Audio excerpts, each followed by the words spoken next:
Hai, selamat sore. Perkenalkan, nama saya Kayla Sandria dari kelas 11 Elektronika 1. Saya berasal dari Sekolah SMKN 1 Batam, Mapel P3E dengan guru pembimbing Pak Budi. Di sini saya akan menjelaskan cara membuat wire tester menggunakan aplikasi Proteus. Pertama, kita buka aplikasinya yang sudah kita download. Lalu kita ke new project. Lalu di sini nama projectnya kita ganti dengan project yang kita akan buat. Contohnya seperti di sini wire tester. Lalu kita pilih landscape A4. Lalu next, dan kita buat create a PCB layout. Lalu next lagi sampai finish. Nah, di sini sudah ada PCB-nya, tapi sebelum ke PCB kita buat rangkaian skematiknya. Nah, di sini kita bisa mencari komponen yang kita perlukan dengan mengklik tombol P, lalu kita buat apa yang mau kita cari, misalnya resistor 2K. Lalu kita pencet 0.6 metal filmnya. Lalu kita klik enter. Lalu kita di sini menggunakan potensiometer 10K dengan kode 3260 P103LF nih.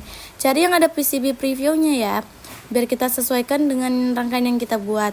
Lalu kita menggunakan IC op-amp dengan kode 709. Lalu kita menggunakan dioda penyearah dengan kode 1N4148. Lalu kita membutuhkan LED. Di sini kita membutuhkan LED aqua. Lalu di sini kita membutuhkan terminal blok. Kita membutuhkan 2 terminal blok ya. Yang pertama yang 12. Lalu yang kedua kita membutuhkan terminal blok yang 13. Nah, di sini sudah selesai semua komponennya, kita tinggal merangkainya. Jadi yang pertama kita gunakan adalah resistor. Nah, di sini kita membutuhkan 3 buah resistor, lalu resistornya ini kita putar arahnya. Kalau anti clockwise itu dia ke kiri, kalau clockwise itu ke kanan. Nah, kita gunakan anti clockwise ketiga-tiganya. Nah, jadi seperti ini. Lalu kita lanjutkan ke 3 resistor yang sama, anti clockwise.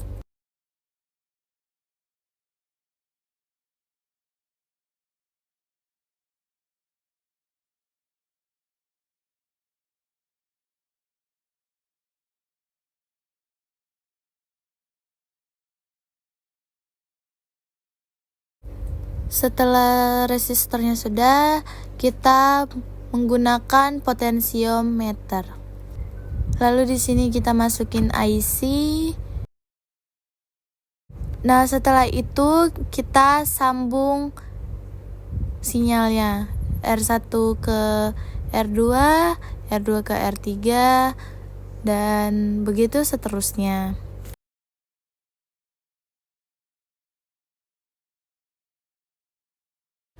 Sebelum diberi sinyal, baiknya kita Y-mirror dulu agar negatif di atas, positifnya di bawah. Lalu resistornya kita sambungin ke pin 2 atau negatif. Resistor R5-nya kita sambungin ke pin 3 positif. Lalu di sini potensiometernya kita sambungin ke negatif, sedangkan kaki bawahnya kita sambungin ke positif. Lalu di sini kita menambahkan dioda dengan kode 1N4148 ke pin 6 IC-nya.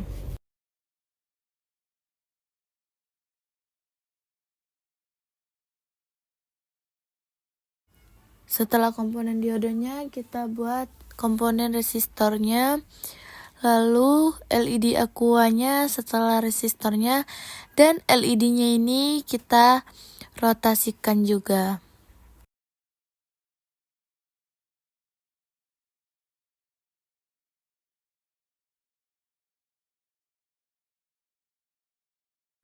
Lalu setelah itu kita tambahkan terminal bloknya.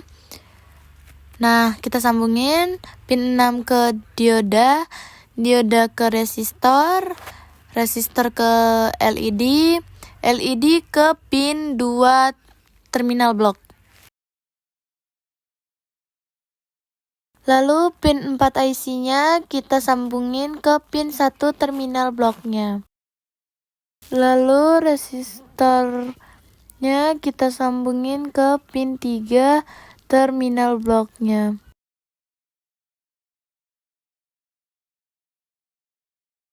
Pin 7 IC-nya kita sambungin ke positif.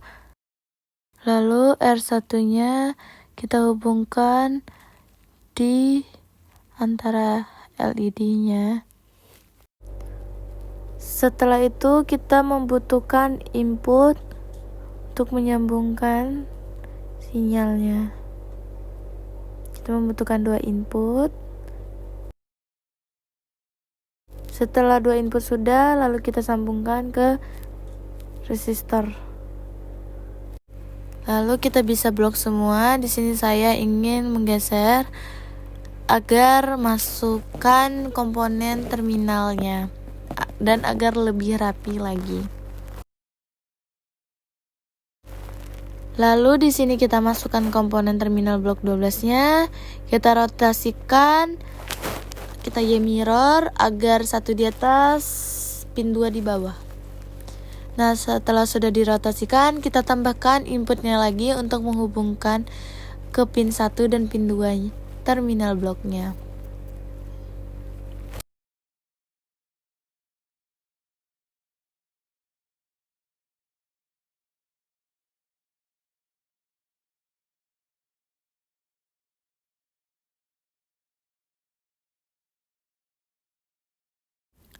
Lalu di sini kita membutuhkan resistor untuk menghubungkan ke potensiometer. Sini kita rotasikan lagi, lalu kita hubungkan.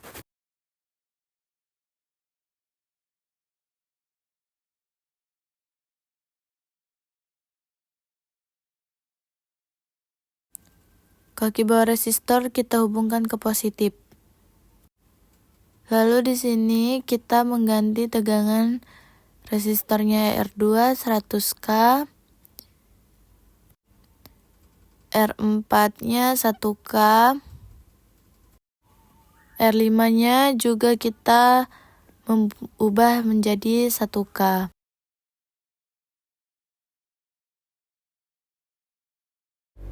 Nah, jika skematiknya sudah terancang, lalu kita ke PCB layout-nya. Untuk membuat PCB-nya, di sini kita menggunakan 2D Graphics Box Mode. Lalu kita pilih board edge. Nah, akan jadi seperti ini. Lalu kita edit sesuai dengan PCB yang kita butuhkan. Di sini saya 5x5, jadi width-nya saya ganti ke 50 dan height-nya juga saya mengganti jadi 50. Lalu klik OK, dan jika kekecilan kalian bisa menzoomnya dengan cara mengklik zoom in lalu geser untuk ngepasin ke PCB-nya. Agar kita lebih cepat dalam merangkai, kita menggunakan auto placer. Pastikan rangkaian tercentang lalu klik OK dan keluar rangkaiannya berantakan. Jadi kita perlu rapikan lagi sesuai dengan yang sudah ditentukan. Nah, jika sudah jadi seperti ini, sudah rapi, kita akan memberi sinyal menghubungkan pada setiap komponen. Nah, daripada kita manual, agar lebih praktis, kita menggunakan auto root, biar kita tidak usah manual lagi. Nih, klik auto root, lalu klik begin routing. Nah, di sini akan memproses dan menyesuaikan yang tepat untuk setiap komponen kita. Jika kalian ingin merapikan, kalian bisa merapikan dengan cara mengklik rootnya itu, lalu memodifikasikan rootnya. Nah, klik modify root, lalu kalian tarik aja sesuai root yang kalian mau.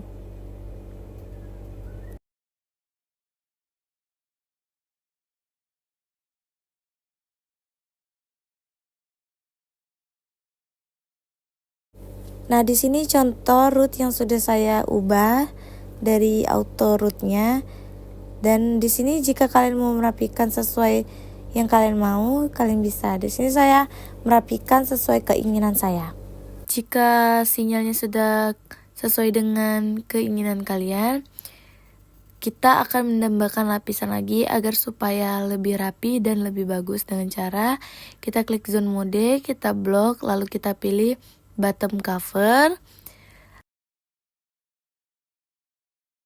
Lalu kita klik OK.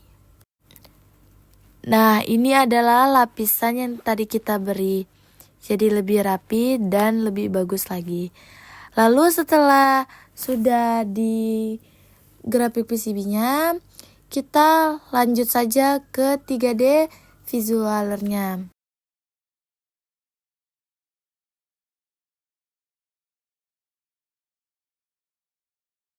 Nah, di sini ada komponen yang kita gunakan tadi seperti terminal blok untuk input outputnya, dan ada IC, trimmer, dan sumber resistor serta lain-lainnya lagi. Nah, di bagian bawahnya adalah jalur atau layout yang akan kita solder nantinya. Ini jalur yang kita menggunakan auto root. Setelah itu, untuk melihat atau ingin mengeprint layoutnya dari rangkaian tersebut, di sini kita bisa klik output, lalu kita ekspor grafik, lalu ekspor Adobe PDF file. Nah, di sini kita membutuhkan kita ganti bottom cover dan bottom resistnya saja. Nah, ini bottom resistnya. Setelah itu kita klik OK, lalu keluarlah yang akan kita print nanti. Nah, sekian dari saya. Maaf jika ada salah kata. Terima kasih. Selamat malam.